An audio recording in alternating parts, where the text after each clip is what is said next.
Hubo una década donde el mundo era en blanco y negro, pero la vida tenía más color que nunca. Donde las calles olían a pan recién horneado y a gasolina sin plomo. Donde los niños jugaban descalzos y los adultos se saludaban con sombrero en mano.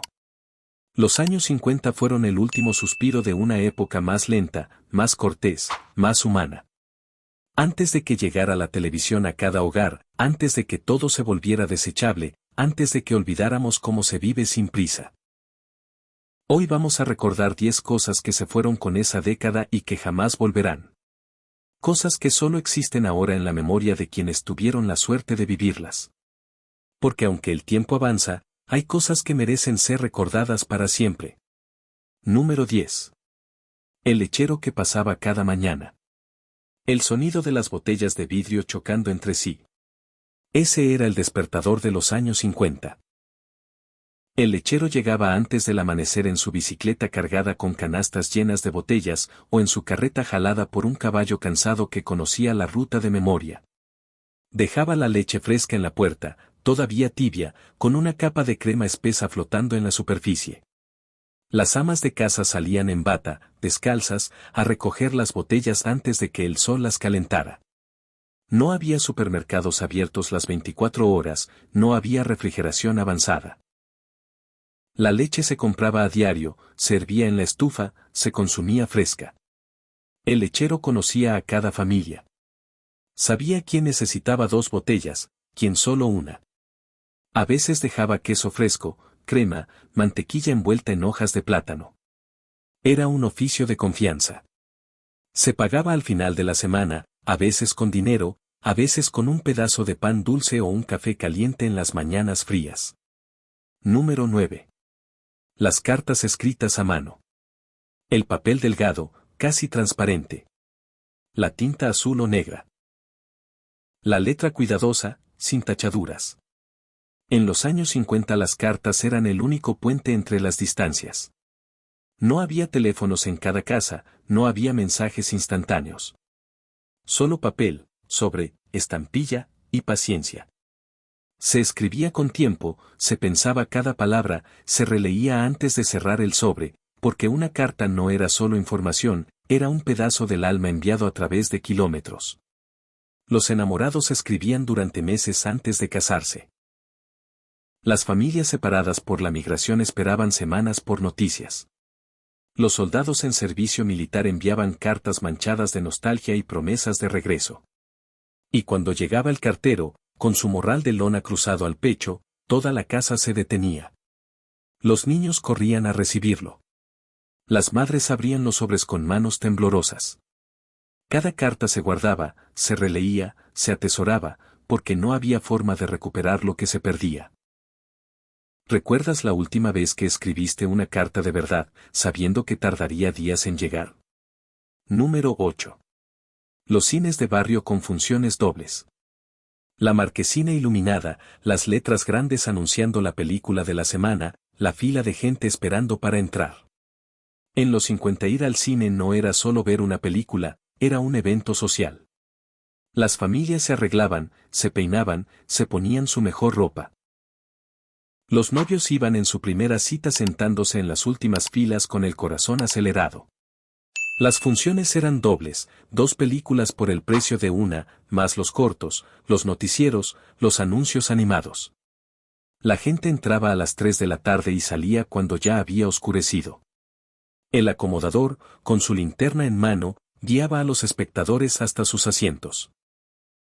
Los niños compraban palomitas en bolsas de papel, dulces de leche envueltos en papel encerado, refrescos en botellas de vidrio que se devolvían al final. Y cuando las luces se apagaban, el silencio era absoluto. No había celulares brillando, no había interrupciones, solo la magia de la pantalla grande y el sonido envolvente de las historias en blanco y negro.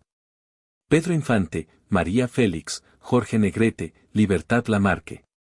Eran más que actores. Eran dioses y diosas que vivían en ese rectángulo de luz. Número 7. Los oficios ambulantes que gritaban en las calles. Tamales calientitos, afilador de cuchillos, camote, camote. Las calles de los 50 tenían banda sonora. Cada oficio tenía su grito, su melodía, su forma de anunciarse. El afilador llegaba con su piedra y su pedal, sentándose en la esquina a devolver el filo a los cuchillos y tijeras. El tamalero pasaba al atardecer con su canasta humeante cubierta con trapos. El vendedor de camotes arrastraba su carrito de metal con el vapor escapando por la chimenea improvisada. El heladero tocaba su campanita. El ropavejero gritaba: compro botellas, periódicos, fierro viejo. El vendedor de carbón anunciaba su llegada con un silbido que todos reconocían. Era una economía de cercanía, de confianza, de rostros conocidos. Cada vendedor tenía su historia. Algunos llevaban décadas en el mismo oficio. Los niños crecían viéndolos envejecer. Hoy esos oficios casi han desaparecido. Los pocos que quedan son reliquias, fantasmas de una época que se niega a morir completamente. Pero quienes crecieron en los 50 recuerdan esos gritos como parte de la vida misma, como el ritmo de los días, como la música del barrio. Número 6. Las comidas hechas desde cero, sin nada procesado. La cocina era el corazón de la casa. En los años 50 no había comida rápida, no había congelados, no había latas de sopa lista o cenas para calentar en microondas. Todo se hacía desde cero. Las tortillas se palmaban a mano. El pan se amasaba en la madrugada. Los frijoles se cocían durante horas. El chocolate se molía en el metate. Las salsas se preparaban en el molcajete con el sonido rítmico de piedra contra piedra. Las gallinas se criaban en el patio. Los huevos se recogían tibios del nido.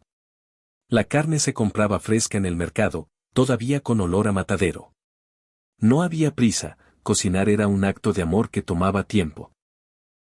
Las abuelas enseñaban a las madres a las hijas. Las recetas no estaban escritas, estaban en las manos, en la memoria, en el sazón que se heredaba.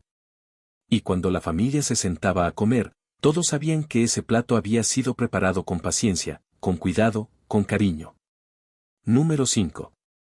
Las tertulias en el portal de la casa.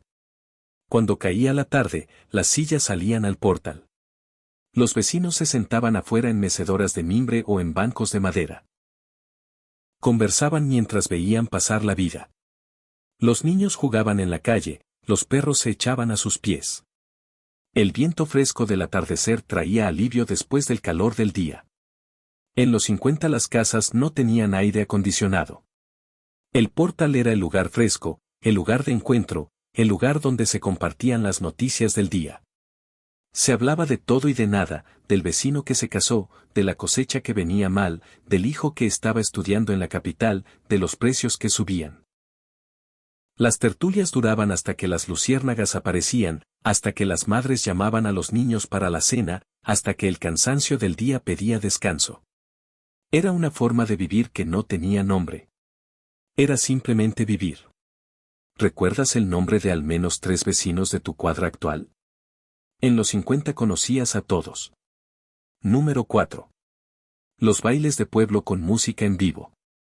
El kiosco en el centro de la plaza. Las luces colgando de los árboles. La banda tocando boleros y danzones. Los bailes de pueblo eran el evento social de la semana. Los jóvenes se arreglaban con esmero, los muchachos peinados con brillantina, las muchachas con vestidos de colores y zapatos lustrados. Se bailaba en parejas, con respeto, con distancia prudente. Los padres vigilaban desde las bancas. Los niños corrían entre las parejas. Los vendedores ambulantes ofrecían nieves, dulces, refrescos. La música era en vivo. No había grabaciones.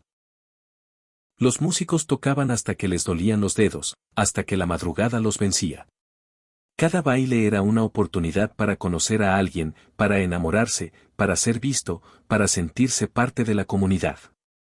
En los años 50, los bailes eran el lugar donde nacían los noviazgos que luego se convertían en matrimonios que duraban toda la vida. Y cuando la música terminaba, las parejas caminaban de regreso a casa bajo el cielo estrellado, con el corazón lleno de esperanza. Número 3. Las tiendas de abarrotes donde se fiaba. Anótelo en la libreta, don Manuel. Le pago el sábado. Y don Manuel anotaba. Sin preguntar, sin dudar. En los años 50, las tiendas de barrio eran más que comercios, eran instituciones de confianza. El tendero conocía a cada familia, sabía quién podía pagar y quién necesitaba crédito. Las libretas de fiado eran sagradas. Cada compra se anotaba con lápiz, a veces con las letras torcidas del tendero que apenas había ido a la escuela. Las cuentas se saldaban cuando llegaba el pago, cuando se vendía la cosecha, cuando las cosas mejoraban. Nadie abusaba, nadie huía sin pagar, porque la palabra valía más que cualquier contrato. La tienda tenía de todo, frijoles a granel, arroz en costales, azúcar que se pesaba en balanzas de metal, aceite que se vendía por litros en botellas reutilizadas, dulces en frascos de vidrio, galletas sueltas, cigarros que se vendían de uno en uno. Los niños iban con sus centavos a comprar chiclosos, chocolates, obleas. El tendero les regalaba un dulce extra, les preguntaba por la escuela, les decía, saluda a tu mamá. Número 2. Los fotógrafos ambulantes con sus cámaras de cajón. La cámara era enorme, una caja de madera con un lente que brillaba bajo el sol. El fotógrafo ambulante recorría las plazas, los parques, las ferias. Llevaba su equipo al hombro, pesado, incómodo, pero lleno de magia. En los 50 las fotografías eran un lujo. No había cámaras en cada bolsillo, no había selfies ni miles de fotos que se borran sin ver. Cada fotografía era un evento, un momento elegido, un recuerdo que se convertiría en reliquia.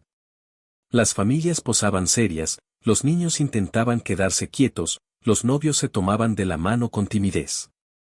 El fotógrafo cubría su cabeza con una tela negra, ajustaba el lente, pedía que no se movieran y luego, el flash, el olor a magnesio, el humo. La imagen quedaba capturada en una placa que se revelaba en cuartos oscuros improvisados. Días después, la familia regresaba a recoger la foto en blanco y negro, en papel grueso, a veces coloreada a mano con acuarelas tenues. Esas fotografías eran tesoros. Se enmarcaban, se colgaban en la pared, se mostraban con orgullo, se guardaban en álbumes que pasaban de generación en generación. ¿Cuántas fotos has tomado este año? ¿Cuántas has impreso? Número 1. El tiempo sin prisa. No había relojes en cada muñeca, no había alarmas en cada teléfono, no había agendas llenas de compromisos. En los años 50 el tiempo se medía de otra forma, por el sol, por las campanas de la iglesia, por el hambre, por el cansancio. La vida era más lenta, no porque las personas fueran perezosas, sino porque entendían que algunas cosas no pueden apurarse.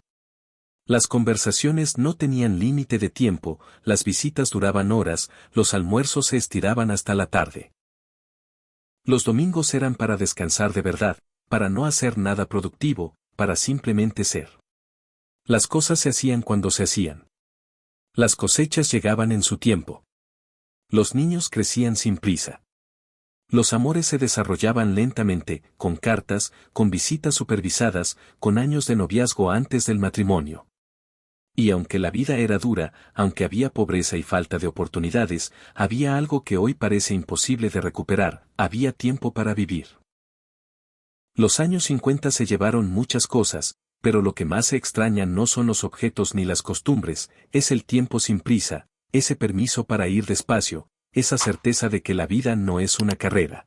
Si este video te hizo recordar algo que se fue para siempre, compártelo con alguien que entienda lo que se siente extrañar un tiempo que no volverá.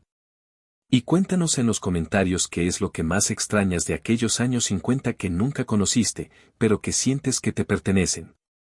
No olvides suscribirte al canal. Nos vemos en el próximo video.